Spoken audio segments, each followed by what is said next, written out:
Thank you all. Please have a seat. Today, it's been my great honor, and I mean that, to welcome a dear friend back to the White House. And before I say anything else, Chancellor Merkel, I want to express to you and to the people of Germany my sincere condolences and the condolences of the American people for the devastating loss of life and the destruction due to the flooding over the past 24 hours in Germany and neighboring countries. It's a tragedy, and our hearts go out to the families who've lost loved ones. Chancellor Merkel has been here frequently over the past 16 years. Matter of fact, she knows the Oval Office as well as I do. But all kidding aside, though this administration, she's been there for 4 years, for 4 presidents. But I want to take a moment to acknowledge the historic nature of her chancellorship. First woman chancellor in German history, the first chancellor from the former East Germany, and now the second longest serving chancellor since Helmut Kohl. Here's an exemplary life of groundbreaking service to Germany, and I might add, and I mean it from the bottom of my heart, to the world. On behalf of the United States, thank you, Angela, for your career of a strong, principled leadership. And thank you for speaking out for what is right and for never failing to defend human dignity. And I want to thank you for your continued support for the long-standing goal of a Europe whole, free, and at peace. You've been a stalwart champion of the Transatlantic Alliance, the Atlantic Partnership. Under your chancellorship, the friendship and cooperation between Germany and the United States has grown stronger and stronger. And I'm looking forward to celebrating more at our dinner this evening, but today was very much a working visit. Chancellor Merkel and I covered a wide range of issues where Germany and the United States are working to advance a shared agenda. We discussed together with our fellow major democracies at the G7, Germany and the United States have responsibilities to lead with our values, as do the other members of NATO. And today, I've confided that in our new Washington Declaration, which we've codified, a document affirming our commitment to the democratic principles that are at the heart of both of our nations, and how we will apply them to meet the biggest challenges of today and tomorrow. Both our nations understand the imperative of proving that democracies can deliver the needs of our people in the second quarter of the 21st century. We will stand up for democratic principles and universal rights when we see China or any other country working to undermine free and open societies. And we are united in our commitment to addressing democratic backsliding, corruption, phony populism in the European Union or among candidates for the EU membership or anywhere we find it in the world. We agree on the importance of further integrating the Western Balkans into European institutions, and in our continued support for the sovereignty and territorial integrity of Ukraine, as well as the continued importance of reforms in the support of their Euro-Atlantic aspirations. We stand together, and will continue to stand together, to defend our eastern flank allies at NATO against Russian aggression. And while I reiterated my concerns about Nord Stream 2, Chancellor Merkel and I are absolutely united in our conviction that Russia must not be allowed to use energy as a weapon to coerce or threaten its neighbors. And today, we're launching a climate and energy partnership to support energy security and the development of sustainable energy technologies, and emerging economies, including in Central Europe and Ukraine. To unite our efforts to upend on our global climate ambitions, that we have to up the ante. What happened, as we talked about, when Paris Accord was set, we thought we had established just how serious it was, but things have gotten much more dire since even that date. And to unite our efforts to up the ante on global climate ambitions. I also thank Chancellor Merkel for the dedication and the sacrifice of German troops who have served side by side along with U.S. forces in Afghanistan for almost 20 years. And we reaffirmed our shared commitment to continuing to counter terrorist threats where we find them, including in the Sahel in Africa. And when we think about the future we want for the world, there's no issue set at all that I believe we find anything other than the certainty that a commitment that between the United States and Germany doesn't benefit whatever the problem, the concern is. We need to fight COVID-19 pandemic everywhere to strengthen global health security for tomorrow, so we're ready for the next pandemic. We need to make sure that the rules of the road governing the use of emerging technologies advance freedom, not authoritarianism and repression. And we need to promote a sustainable and inclusive economic recovery that enhances the prosperity and opportunity for all, and so much more. This isn't just work of governments. It's the work of our peoples, sharing their innovation and insights, joining together to amplify our collective impact. So today, we're launching a Futures Forum between our two countries, which will bring together top experts across business, academia, civil society, and more to collaborate as we shape our shared future. Madam Chancellor, I know that the partnership between Germany and the United States will continue to grow stronger on the foundation that you have helped to build. But on a personal note, I must tell you, I'll miss seeing you at our summits. I truly will. So thank you again, Angela, for making the journey, for our productive meeting today, and for your friendship.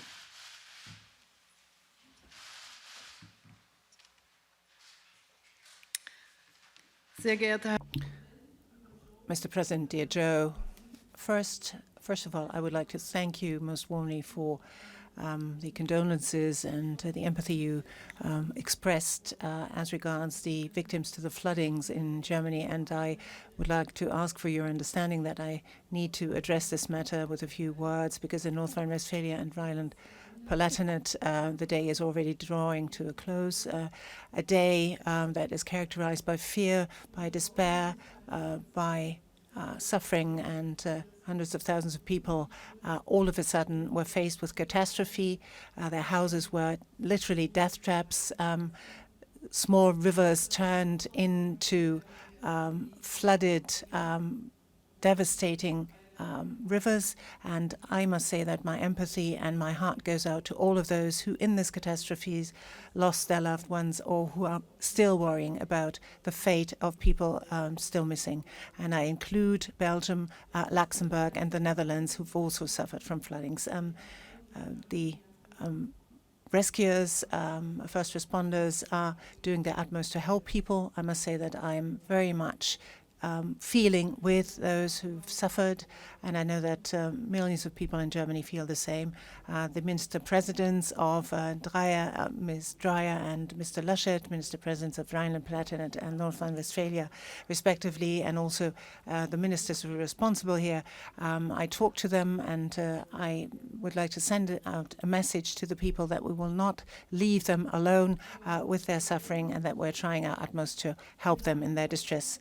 Mr. President, dear Joe, thank you for the invitation. Thank you for making it possible to talk to you. It's my first visit since 2019, and I'm so happy about the personal exchange. We have seen again today that we're not only partners and allies, but we're very close friends. And thank you for the very friendly exchange that we had this afternoon. We all share the same values. We all share the same determination to tackle the challenges of our times, to master them. And I'm deeply convinced that simply committing to these values is certainly not sufficient. We are living at a crucial moment in time where we are facing new challenges, and these challenges need to be translated into practical policy. So I'm very grateful that we have this opportunity to work on foundations, and we lay down those foundations in the Washington Declaration, and also how we see the road ahead, and also measures. And I think that this Future Forum will deal with those issues. Societies will discuss together what sort of solutions they think are appropriate, and I think such structures are very important. There is a very large degree of common ground, as has come out of our talks. We are convinced, both of us, that overcoming this pandemic is only possible if as many people as possible are vaccinated in our countries, and many wish to do that. We have to also support the rest of the world with vaccines. We work together with COVAX, and I'm very grateful to the United States that under your leadership, dear Joe, the US has committed itself very clearly and unequivocally to multilateralism, be it on climate, be it on reform of the World Health Organization, and support also to WTO. Germany and the United States have agreed to provide vaccine doses to poorer countries. We work within COVAX, as I said. We talked about the challenge of climate change, and I am very happy that the United States are now back again with us in the Paris Climate Agreement, and that for Glasgow, that provides us with a totally different basis in order to work among the parties to the treaty in a much better and much more efficient way for climate. And we see countries that are besought by floodings, by wildfires, and by storms in an increasing manner, and that shows that there is a dramatic increase in such unusual weather phenomena, and we have to contend with this. Germany and the United States have now forged an energy and climate partnership. I think it's a very important message that we're sending here. We want to build on future-oriented technologies, green hydrogen, for example, renewables, electromobility. We're in competition with others on this planet, and we would like to be successful together, and Germany is very much looking forward to cooperating in this respect. And I support the President in what he proposed as a global infrastructure project, which we agreed on the G7 summit. Next year, as you probably know, we will have the chairmanship of the presidency of the G7, and we will bring this project forward. We talked about Russia and Ukraine, and in this context also about Nord Stream 2. We've come to different assessments as to what this project entails.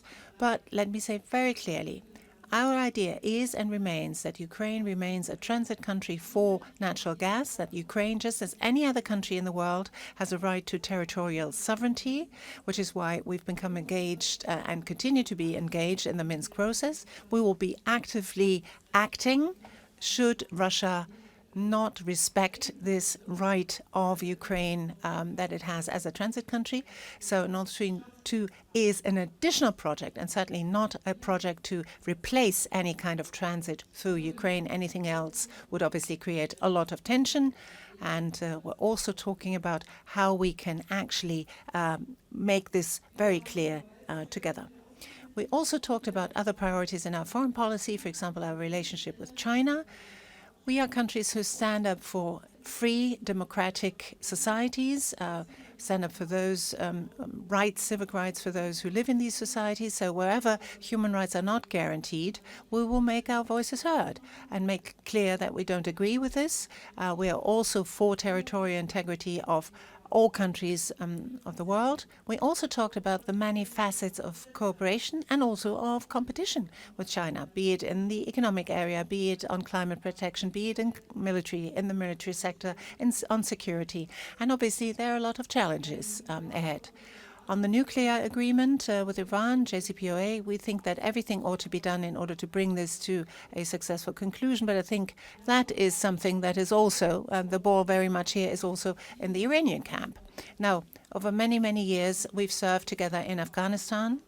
You've been able to contain, to a certain degree, terrorist dangers, but unfortunately we have not been able to build a nation as we would like it to look. And still, I would hold it was a good partnership, has been a good partnership with the United States all throughout its experience, also very good contacts between our soldiers. Our soldiers greatly appreciated that.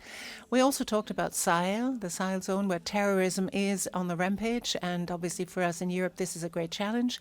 And also for the countries on the ground, we're very grateful to the United States for their mission in order to contain and push back against these terrorist advances. We also have drawn up we've also agreed on a German-American dialogue between our business communities, because we have considerable trade links and we wish to build on this. And obviously the economy and economic ties are of prime importance to us. It was a very, very good exchange. We're close partners. I would like this to remain even after I have left office. And I think with this visit, we probably paved the way to make it possible to also create formats where we can exchange, because the world will continue to be a place that is full of challenges. So thank you very much for making it possible for us to tackle those together. Thank you. Thank you very much. We're each going to take 2 questions, and I'm going to begin by recognizing Steve Portnoy and congratulate you on your new role as president of the White House Correspondents Association. Thank you, My sir. sympathies. No, but thank you. I appreciate that, sir. On behalf of the press corps, thank you. And we're looking forward to the day we can have even more reporters all the way to the back of the room. So thank you very much. I have a couple of questions for you, also a question for the Chancellor. But Mr. President, with respect to Latin America and the developments there in the last week plus, Yes. what are the circumstances under which you would send American troops to Haiti? That's the first question. The second question is, when it comes to Cuba, what is your current thinking on American sanctions toward Cuba and the embargo? And today your press secretary said that communism is a failed ideology. I assume that's your view. I was wondering if you could also give us your view on socialism. And then for the Chancellor, the question is, Madam, the President said that you know the Oval Office as well as he does. I'm wondering if you could reflect on your exchanges with American presidents over the last 16 years, and particularly contrast the current president with his most immediate predecessor. In 2 minutes or less. Obviously, I know why they elected you president. Well, let me start off by answering the question relative to Haiti and Cuba. And communism is a failed system, universally failed system. And I don't see socialism as a very useful substitute, but that's another story. With regard to whether the circumstance in which we would send military troops to Haiti, we're only sending American Marines to our embassy to make sure that they are secure and nothing is out of whack at all. But the idea of sending American forces into Haiti is not on the agenda at this moment, number one. Number two, with regard to Cuba, Cuba is unfortunately, a failed state in repressing their citizens. There are a number of things that we would consider doing to help the people of Cuba, but it would require a different circumstance or a guarantee that they would not be taken advantage of by the government. For example, the ability to send remittances back to Cuba. I would not do that now because the fact is it's highly likely that the regime would confiscate those remittances or big chunks of it. With regard to they need COVID they have a COVID problem in Cuba, I would be prepared to give significant amounts of vaccine if, in fact, I was assured an international organization would administer those vaccines and do it in a way that average citizens would have access to those vaccines. One of the things that you did not ask, but we're considering, is they have cut off access to the internet. We're considering whether we have the technological ability to reinstate that access. And I think I've answered your questions. Thank you. Ja, ich will drei. Allow me, if I may, to elaborate on 3 different points. Any German chancellor has a vested interest to talk, and that's very much in the vested interest of Germany to work and talk together with any American president. We've always had contacts, and you've been able to. It was, I think, very transparent, and today it was a very friendly exchange. Ach so, ich muss Herrn Künast auf. Oh, sorry, I have to call Mr. Kunas and his German question. Ja, vielen Dank. Thank you very much, Madam Chancellor. Mr. President, allow me, if I may, to ask a question as regards Nord Stream 2. Madam Chancellor, you just said that you would act actively should Russia be in breach of its commitments, for example, interrupt gas transit through Ukraine. What do you mean in concrete terms? Will Germany then switch off Nord Stream 2 from the German side, and what sort of legal grounds would you be sort of claiming? Mr. President, you have fought so many years, the US has fought so many years against Nord Stream 2. Now there will be only a few days left until this pipeline comes into operation. Why will you allow it to go ahead, to put it in operation, or will the people who operate this system actually have to contend with sanctions on the horizon? Well, Mr. Kühner, says the Chancellor, you know that we've worked a lot, not only Germany, incidentally, but the whole of the European Commission, for talking to Russia and Ukraine, negotiating a treaty that ensures until 2023 the gas contract, and after that gas deliveries must be possible as well. That is what I've heard. At least, let me be very careful here in my wording. And then, should that no go ahead, we have a number of instruments at our disposal, which are not necessarily on the German side, but on the European side. For example, sanctions as regards Crimea, or breach of the Minsk Treaty, has shown that we have those sanctions, these instruments at our disposal. We have possibilities to react. We are in contact with our European friends on this, but at the point in time of which I hope we will never have to take those decisions, you will then see what we do. My view on Nord Stream 2 has been known for some time. Good friends can disagree. And but by the time I became president, it was 90% completed. And imposing sanctions did not seem to make any sense. It made more sense to work with the Chancellor on finding out how she would proceed based on whether or not Russia tried to essentially blackmail Ukraine in some way.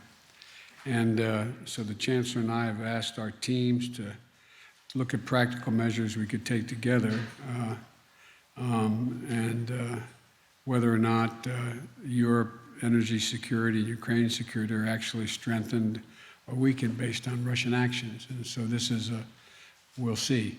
We'll see.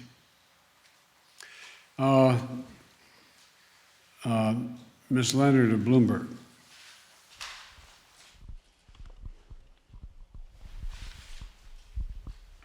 Can I hold it? Okay. Thank you, Mr. President. I have 2 questions for you, and then some for Chancellor Merkel as well. Your administration tomorrow is issuing a business advisory for Hong Kong. I was wondering if you can explain why you think that is necessary. And then secondly, on your Build Back Better agenda, have you spoken to Senators Manchin and Sinema about the $3.5 trillion framework? And are you confident that they'll be on board at that level? And if they demand that you lose some components, will you be able to keep progressives on board? Und nun zu Ihnen, Frau Kanzlerin. China war natürlich auch auf der Agenda. Ich wollte Sie fragen, ob Sie... I wanted to ask you whether you have a feeling that after the talk with President Biden, he better understands your viewpoint as regards China, or whether the situation is still tense, whether there's still decoupling, And secondly, whether you think that the United States has contributed enough to vaccinate the rest of the world, or do you think it's only, is it appropriate for children in the United States being vaccinated, children below the age of 12, while adults in other countries have no chance to get vaccinated? That's all. I thought I said we'd take 2 questions, but I guess that translator would take 2 questions or more from each person called on. Let me talk about the business advisory. The situation in Hong Kong is deteriorating, and the Chinese government is not keeping its commitment that it made how it would deal with Hong Kong. And so it is more of an advisory as to what may happen on Hong Kong. It's as simple as that and as complicated as that. With regard to, am I confident? I'm supremely confident that everything's going to work out perfectly in terms. Look, I understand why the press, among others, is skeptical that I can actually get this deal done on infrastructure and on human infrastructure. And I've watched and listened in the press, declared my initiative dead at least 10 times so far. I don't think it's dead. I think it's still alive. I still have confidence we're going to be able to get what I proposed and what I've agreed to in the bipartisan agreement on infrastructure. We've each committed, I trust the members of the Republican senators who have made the commitments relative to how we should proceed with, and what would be included in the package for infrastructure. And they're men and women of honor, and I expect they would keep their commitment. With regard to the further issue of what's going on and what will confuse the listening audience, but reconciliation, that is the mechanism by which you have to get every single Democrat to agree to proceed on matters like what I announced today. Today, I don't know whether you have any children. It's none of my business whether you do, but if you do, you're going to get, if you're making less than $150,000, you're going to get a significant stipend that is a tax cut. If you have a child under the age of 7 years old, you're going to get in your bank account today, you're going to get a payment of 12 months divided, $3,700 for that child divided by 12 every month, just like a Social Security check. It's expected to reduce child poverty by over 40%. And it could be a significant, significant game changer. We have mechanisms to pay for both these mechanisms, and there may be some last-minute discussion as to what mechanism is used to pay for each of these items, both the infrastructure package and the human infrastructure package. But I believe we will get it done. Thank you. Wir haben über China gesprochen. We talked about China, and there is a lot of common understanding that China in many areas is our competitor, that trade with China needs to rest on the assumption that we have a level playing field so that we all, play by the same rules, have the same standards. That incidentally was also the driving force behind the EU-China agreement on trade, that they abide by the core and labor norms of ILO.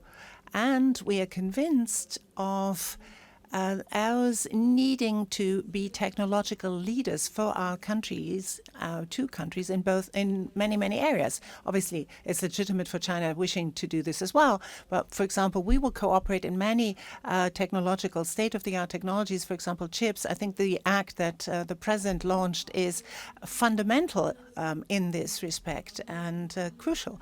And we want to trade together at a time of digitalization where security issues loom very large on our agendas. We ought to have an exchange on this. We ought to talk about this. We ought to talk about norms, standards that govern the internet, whether we can agree on common norms. I think particularly as regards the relationship of us with China, we ought to coordinate our efforts. We do that in the European Union, and we should do it with the United States. And then there are interests, obviously, sometimes divergent interests, but sometimes common interests. But we also have, obviously, areas where American companies compete with European companies, and we have to accept that. But I think basically the rules as to how we deal with China ought to rest and do rest on our shared values. And I think on the pandemic, we are obviously of the opinion that the pandemic, we can only master the pandemic if each and everyone is vaccinated.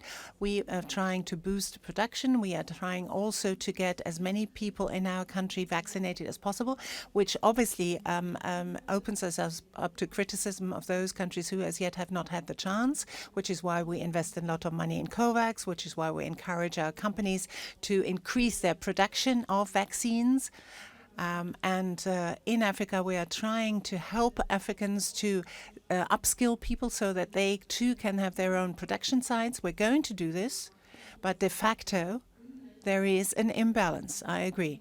But we're overcoming. We're putting our all into that and also together in overcoming that imbalance. I'm sorry, I call on Ms. Schäuble from the Tagesspiegel newspaper. Thank you. One for each of you. Mr. President, my first question touches an issue that worries a lot of people in the US and in Germany. Can you explain to us why there still is a travel ban for people coming from Germany or other states of the European Union, while people from Turkey, where the number of new cases are 7 times as high, can come? You have repeatedly said that you're following scientific data. What is the main argument for not lifting that travel ban for the Schengen region?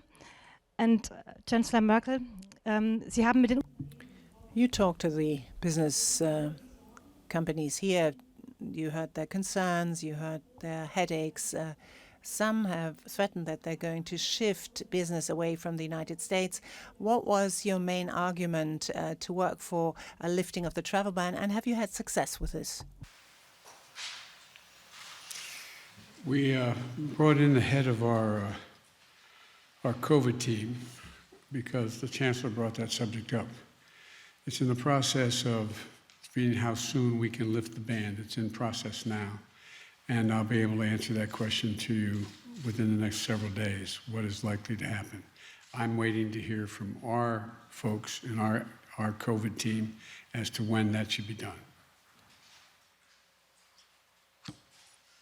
And the Chancellor did raise it. I did raise the issue, yes, and got the same answer that the President gave you just now. The COVID team is evaluating the matter. We had an exchange on, in both areas, the Delta variant actually being on the increase. That is, again, a new challenge to both of us. And obviously, before such a decision, one has to reflect, and it has to be a sustainable decision. It is certainly not sensible to have to take it back after only a few days. So I have every confidence in the American COVID team. Having been here many times, if we don't leave right now, we're going to miss dinner. Chancellor and I have a dinner with a number of folks, and very shortly. So thank you for your attention, and thank you for your questions. Thank you. Thank you.